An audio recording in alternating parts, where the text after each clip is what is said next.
Okay folks, so today I'm dealing with the issue of date flakes and what is the most irritating thing that a guy can face when it comes to women and dating. And I think without question, flakes on dates. It's not like women have got a conscious plan to mess your plans up. It's not something kind of conscious. And so, you know, ultimately the big issue is not to be taking it personally. But it's like, what you need to understand is it's just not like you are, you know, ringing up a mate on a Friday night and you're saying, look, oi, what you doing tonight? Fancy a pint? And he gets back to you straight away, oh, yeah, well, if he's an unconventional, traditional person like me who actually picks up the phone and talks to people, then he does that. Or he messages, yeah, cool, see you at 6 p.m. and you message back a big thumbs up. Okay, oh my word, if life were only so simple when it came to romance. No, what are you likely to get? You're likely to get, you've carefully constructed a date request and you get a message back saying, oh, sorry, I've got a yoga class. You may get a response that is just maybe ... which is another equally, if not more, annoying response to get to a girl. I think there's a whole vlog in how to deal with the words maybe. Now, worst of all, of course, is where you've actually set up the date. Perhaps it's not just quite concrete.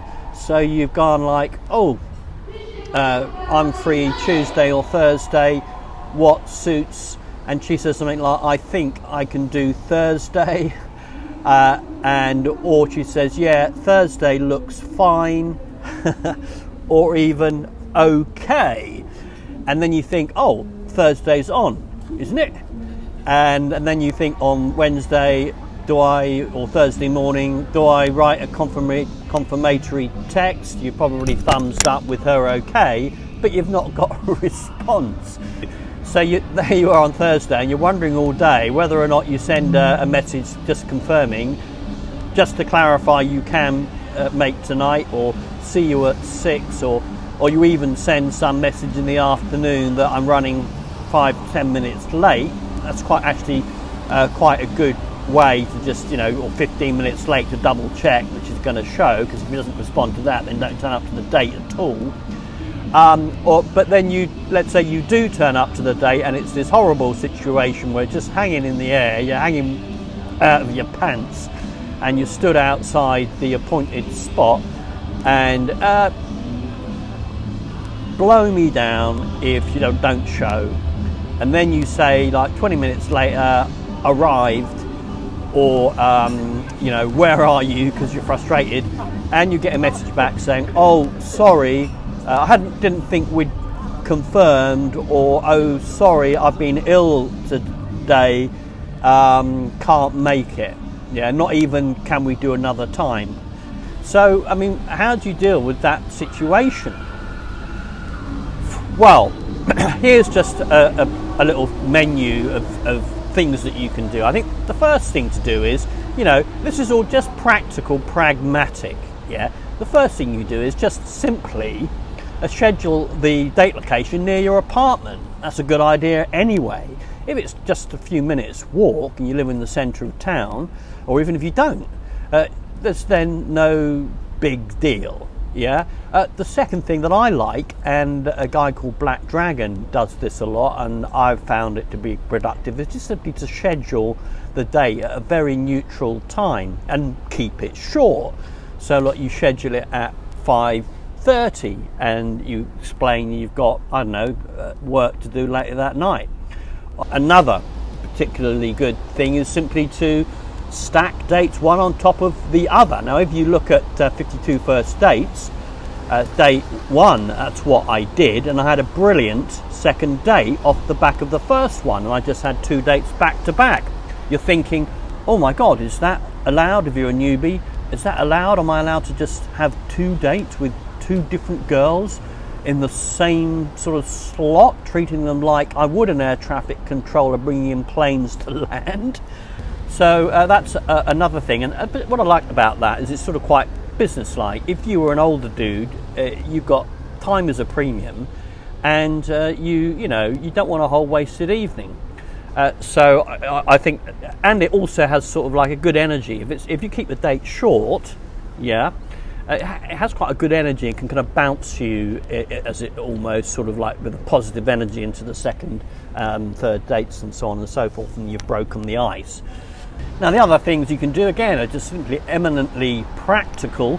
You can arrange the date in an area where you can make use of that time. So for example, you can be, I don't know, you need to go to the local supermarket to pick something up, and you just schedule a date near that location. You need to do some shopping, and so you actually literally don't waste a whole evening. Think about it.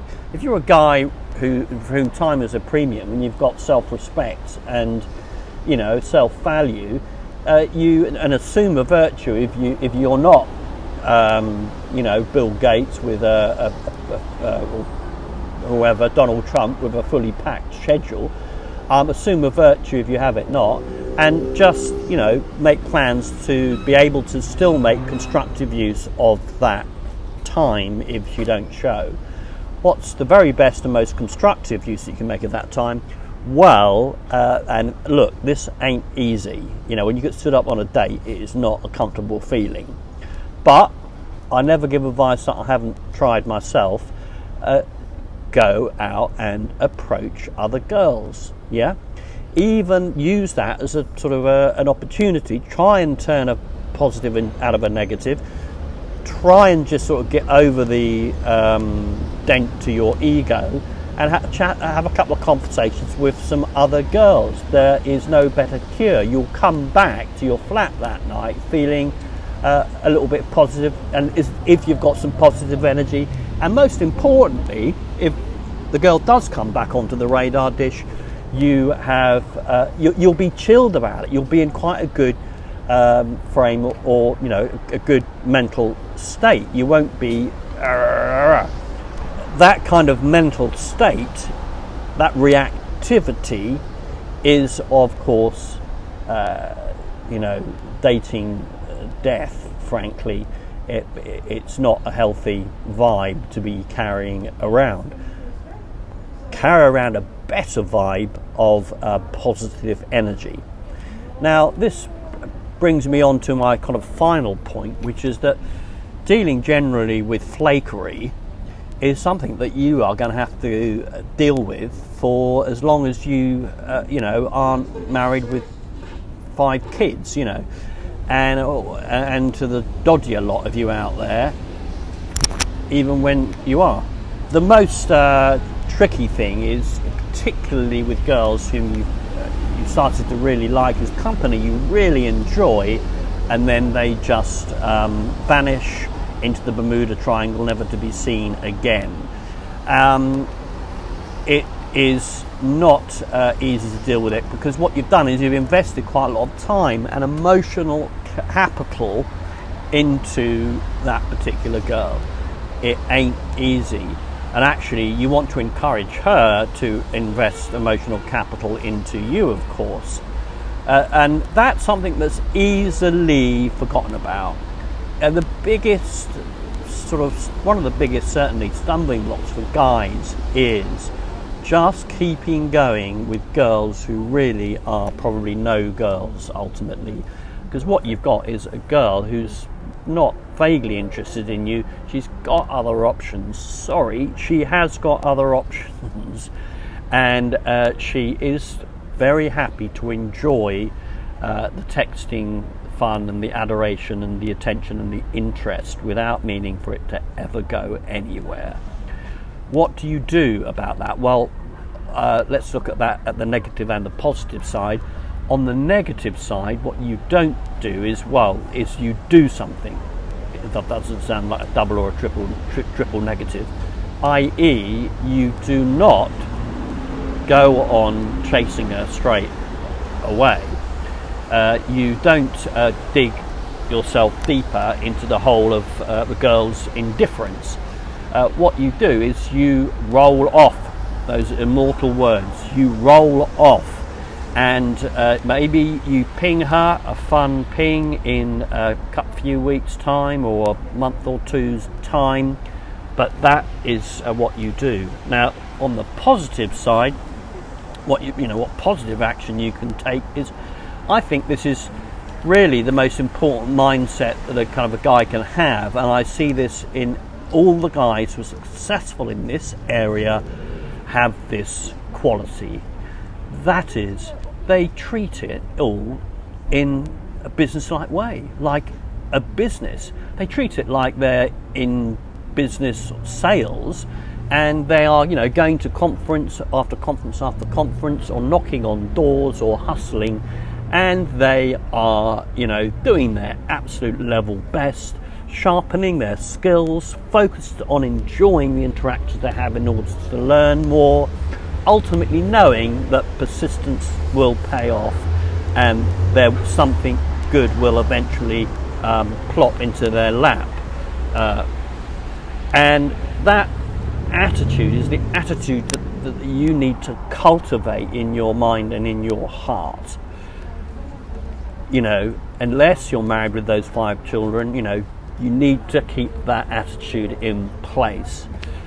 So, that kind of inner game is really an inner resolution, not to kind of, in a way, sit back, not to rest on your laurels, but to continue to get out there, and not just continuing to get out there at the beginning, but keeping that going in the long term. Do you see how important that is?